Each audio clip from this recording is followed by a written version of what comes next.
साथियों, मैं doctor Manoj Ahuja Ahuja news channel में आपका हार्दिक अभिनंदन करता हूं। आहूजा न्यूज़ बुलेटिन देखने से पहले हम आपको बता दें, हमारा न्यूज़ चैनल कोई प्रोफेशनल चैनल नहीं है।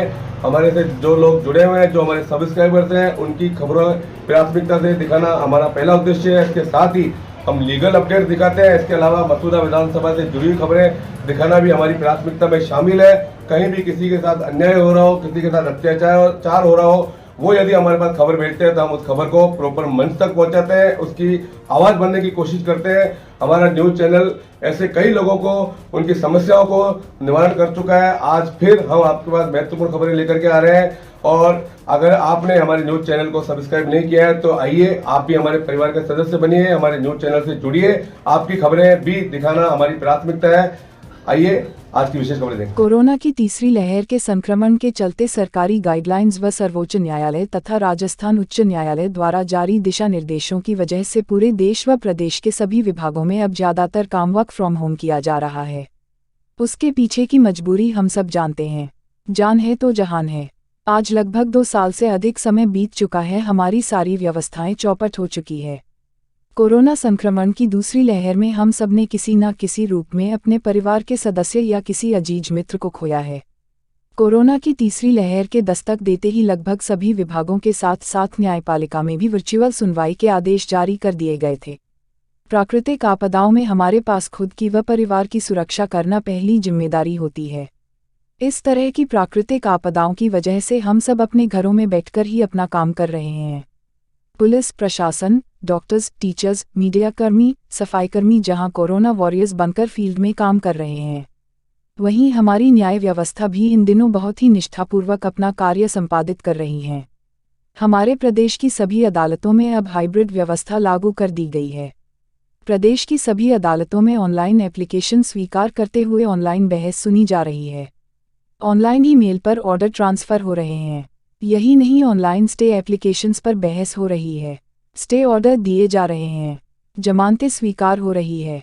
रिविजन्स डिसाइड हो रही है। इसी प्रकार से केंद्रीय प्रशासनिक अधिकरण में भी ऑनलाइन पद्धति से आवश्यक मामलों में सुनवाई हो रही है। केंद्रीय प्रशासनिक अधिकरण की ज्यूडिशियल मेंबर व विभागाध्यक्ष जास्मिन अहमद ने बताया कि लगभग 1 साल से वर्चुअल सुनवाई की जा रही है, जिसमें सामान्य कोर्ट की तरह ही प्रकरणों का निस्तारण किया जा रहा है। ऑनलाइन कॉज लिस्ट जारी की जाकर प्रकरण से संबंधित अधिवक्तागण को सुना जाता है। अधिवक्तागण मेल आईडी के जरिए लिखित बहस व न्यायिक दृष्टांत भेज देते हैं, जिसकी प्रिंट निकालकर कुछ प्रश्नों के संबंध में क्वेरी करने के बाद उचित निर्णय पारित किया जाता है।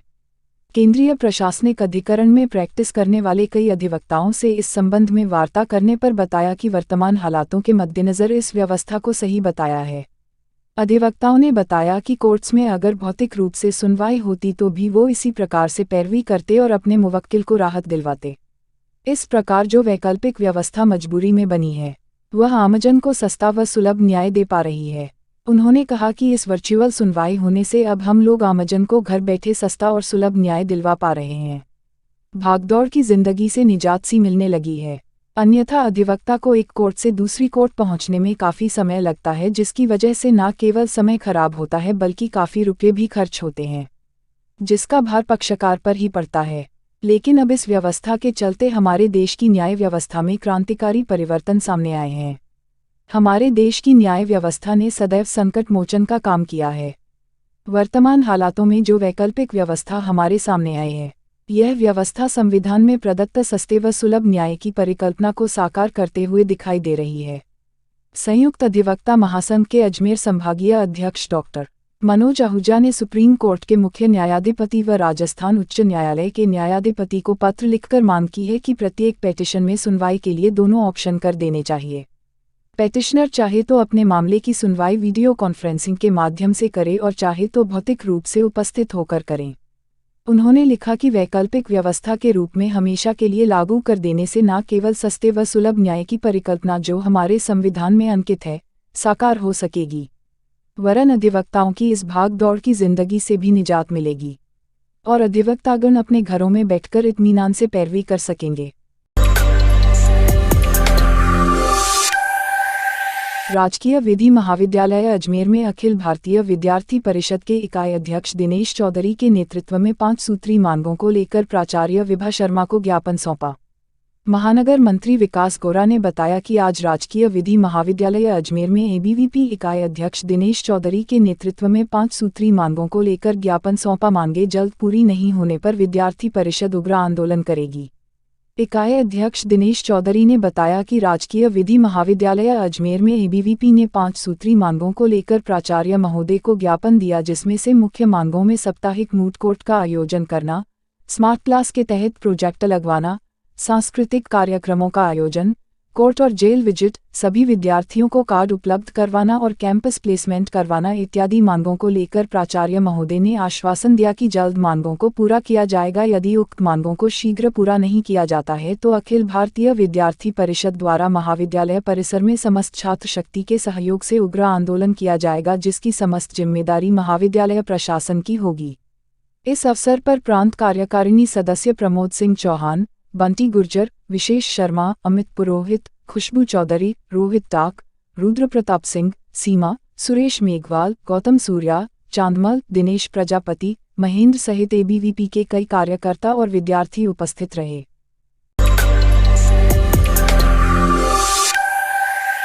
राष्ट्रीय लोक अदालत के सफल क्रियान्वयन हेतु बैंक अफसरों की बैठक का आयोजन कलेक्ट्रेट अजमेर में किया गया।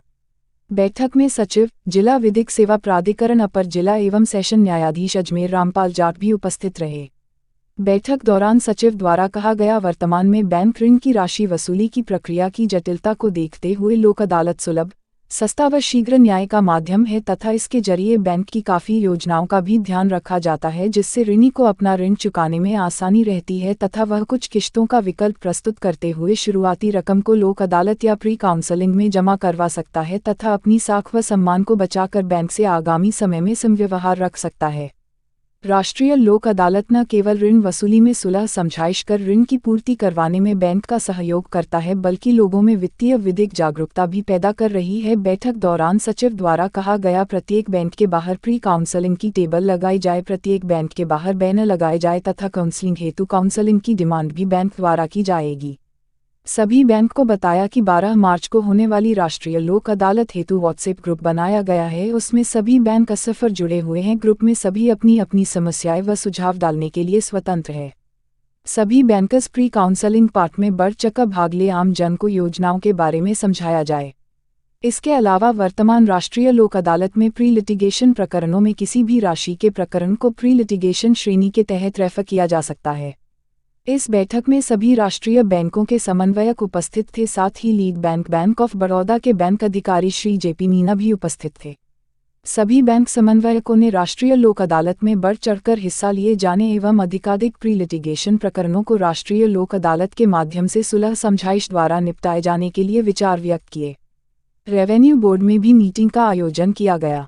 इसी क्रम में सचिव, जिला विधिक सेवा प्राधिकरण ने रेवेन्यू बोर्ड अजमेर में राष्ट्रीय लोक अदालत के समन्वयक सदस्य श्री गणेश कुमार गुप्ता व न्यायिक सदस्य श्री पंकज नरूका व रेवेन्यू बार एसोसिएशन के अध्यक्ष से रेवेन्यू बोर्ड में लोक अदालत की सफलता के लिए विचार विमर्श कर विचार साझा किए तथा प्रकरणों को चिन्हित करने, रेफर करने व प्री काउंसलिंग के साथ निस्तारण किए जाने की प्रक्रिया को समझाया। पैनल लॉयर्स तथा बार एसोसिएशन के साथ भी मीटिंग आयोजित की गई। नोडल अधिकारी राष्ट्रीय लोक अदालत श्री रमाकांत शर्मा, विशिष्ट न्यायाधीश श्रम न्यायालय ने आज जिले के समस्त panel lawyer bar association Ajmer, Kishangarh, Kekri, Beawar, Nasirabad, Sarwar, Vijaynagar व पुष्कर तालुकाओं के अधिवक्तागण से भी वर्चुअल माध्यम से मीटिंग कर राष्ट्रीय लोक अदालत के सफल क्रियान्वयन हेतु प्रोत्साहित किया गया, जिसमें कई अधिवक्तागण व बार एसोसिएशन के पदाधिकारीगण ने भाग लिया तथा आश्वस्त किया कि 12 मार्च को आयोजित होने वाली राष्ट्रीय लोक अदालत को भरपूर कोशिश करते हुए सफल बना सकें। सचिव जाट ने बताया कि राष्ट्रीय लोक अदालत की जागरूकता हेतु विधिक साक्षरता क्लबों से रैलियों का आयोजन किया जाएगा। संपूर्ण राजस्थान में आयोजित होने वाली आगामी राष्ट्रीय लोक अदालत दिनांक 12 मार्च 22 के संबंध में आमजन को जागरूक करने तथा लोक अदालत के व्यापक प्रचार प्रसार हेतु 12 विधिक साक्षरता क्लबों से रैलियों का आयोजन किया जाएगा, ताकि रैलियों के माध्यम से आमजन को राष्ट्रीय लोक अदालत में प्रकरण रेफर करवाने हेतु संदेश दिया जाकर प्रोत्साहित किया जा सके व राष्ट्रीय लोक अदालत की भावना से प्रकरणों का अधिकाधिक निस्तारण संभव हो सके।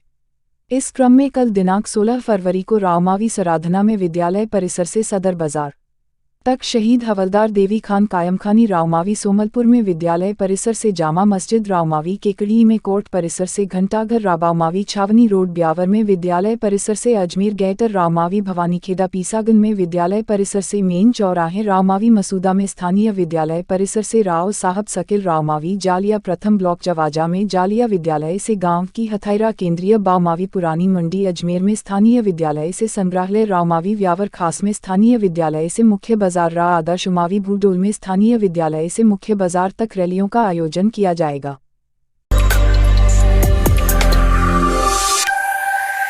राजस्थान कांग्रेस की कांग्रेस सरकार द्वारा रीट परीक्षा में हुई धांधली को लेकर आज भाजपा कार्यकर्ताओं ने इस मामले में सीबीआई की जांच करवाने की मांग करते हुए पूर्व पंचायत राज मंत्री राजेंद्र सिंह राठौर, रामस्वरूप लांबा नसीराबाद विधायक, अध्यक्ष अर्जुन जी नलिया युवा मोर्चा जिला महामंत्री रमेश रावत, जिला उपाध्यक्ष एडवोकेट हंसराज चौधरी, रणविजय शेखावत युवा मोर्चा जिला मंत्री भंवरलाल भडाना, ओम प्रकाश गुर्जर भटियानी, अशोक मेहरा मंडल अध्यक्ष नसीराबाद, रोहिताश शर्मा जिला मंत्री युवा मोर्चा, राजेश लखन युवा मोर्चा अध्यक्ष नसीराबाद, ताराचंद रावत, हीरा सिंह रावत मंडल अध्यक्ष भवानीखेड़ा सहित सैकड़ों कार्यकर्ताओं ने गिरफ्तारियां दी।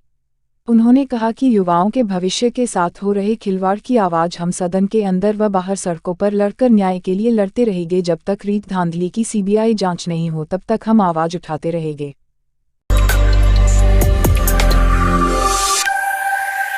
विजयवर्गीय समाज के तत्वाधान में रामस्नेही संप्रदाय के प्रवर्तक आद्याचार्य स्वामी रामचरण महाराज का 302वां प्राकट्य दिवस आज हर्षोल्लास व धूमधाम के साथ मनाया गया। इस अवसर पर मंदिर कुंज से गाजे बाजे के साथ शोभा यात्रा प्रारंभ हुई जो लोड़ा चौक, विजयवर्गीय मोहल्ला, बड़ गणेश मंदिर, खाईगढ़ मोहल्ला, पुनः बड़ गणेश मंदिर, मानक चौक, सूरजपोल गेट होते हुए अंत में रामद्वारा पहुंची, जिसमें समाज के सभी महिला, पुरुष, युवा और बच्चे उत्साह के साथ भजन गाते हुए रामचरण महाराज की जय जयकार लगाते हुए चल रहे थे तथा जगह जगह पर समाज के लोगों द्वारा रामचरण जी महाराज की तस्वीर के समक्ष अपने अपने घरों के बाहर आरती कर रहे थे तथा जगह जगह जलपान की व्यवस्था भी की गई थी।